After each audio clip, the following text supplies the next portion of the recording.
തക്കാളി ചമ്മന്തി ഉണ്ടാക്കുവാണ്. അതിനുവേണ്ടി ആദ്യം വെളുത്തുള്ളി വറുത്തു, സവോള. മമ്മി ദേ ഇവിടെ ദോശ ചുടുന്നു.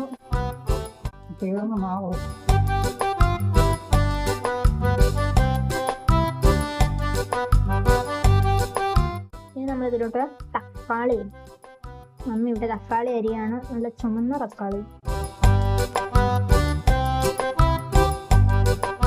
ഞാൻ ദോശ മറിച്ചിടാൻ ശ്രമിക്കുകയാണ്.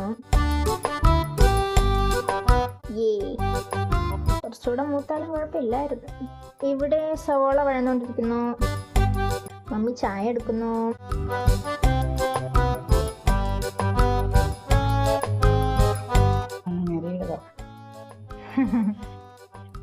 അമ്മ ചായക്ക് പഞ്ചസാര ഇടും. പണ്ടത്തെ ചായക്കടക്കാരിയാണ്. ചെറുപ്പത്തിൽ വലിയ പുള്ളിയായിരുന്നു. മമ്മിയുടെ ഡാഡിയുടെ കൂടെ.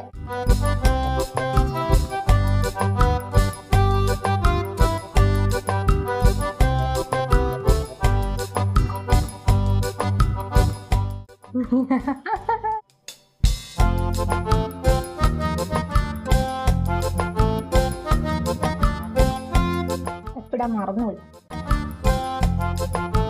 ഇതാണ് ഉപ്പും ഭരണി. സൈഡൊക്കെ പൊട്ടിയിരിക്കും, എന്നാലും സാരില്ല. ഉപ്പ് നീര്. ഓക്കെ, ഇനി ഇതിലോട്ട് നമ്മൾ തക്കാളി ഇടുക. ഇത് 2 തക്കാളി ഉണ്ട്, 2 വലിയ തക്കാളി. നമ്മുടെ പറമ്പിലുണ്ടായ ഞാലിപ്പൂവൻ വാഴയുടെ കുഞ്ഞു കുഞ്ഞു കായ്കൾ.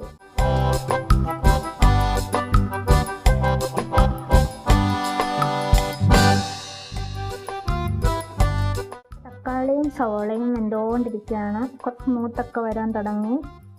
ഇനി ഇതിലോട്ട് കുറച്ച് പൊടികൾ ഇടാം. ഒരു ശകലം മഞ്ഞൾപ്പൊടി, ഒരു എത്ര. ഓക്കെ, ഇനി ശകലം മുളക് പൊടി, ഒരു കുറച്ച് ഗരം മസാല, കുറച്ച് മല്ലിപ്പൊടി. ഇതൊക്കെ നമ്മളിവിടെ വീട്ടിൽ തന്നെ പൊടിച്ചതാണ്. ഇതുകൊണ്ടിരിക്കുന്നു. മഞ്ഞൾ നമ്മുടെ പറമ്പിൽ തന്നെ ഉണ്ടായതാണ്. ബാക്കിയൊക്കെ നമ്മൾ പൊടിച്ചതായി.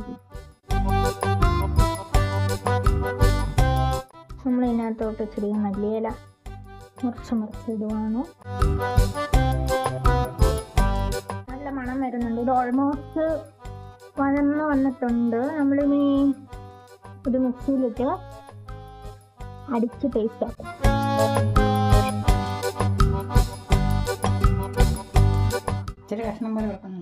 അത് മതി. ചേർത്തിട്ടുണ്ട്. ജസ്റ്റ് കടുകും കൂടി പൊടിച്ചാൽ റെഡിയാവും.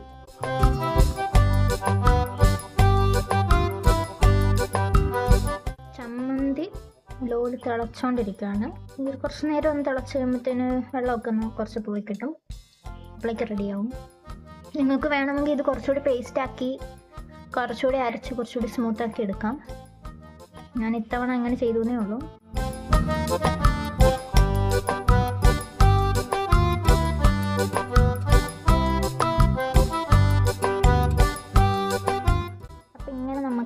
തക്കാളി ചമ്മന്തി ഉണ്ടാക്കാവുന്നതാണ്. ഈസിയാണ്. ജസ്റ്റ് സവോള, തക്കാളി, പിന്നെ വെളുത്തുള്ളി മാത്രം. 3 ഇൻഗ്രീഡിയൻറ്റ് മതി. പിന്നെ ഉപ്പ്. അങ്ങനെ നമ്മുടെ തക്കാളി ചമ്മന്തി റെഡിയായി. അപ്പം ഇഷ്ടപ്പെട്ടെങ്കിൽ ലൈക്ക് ഇടുക, കമൻറ്റ് ഇടുക.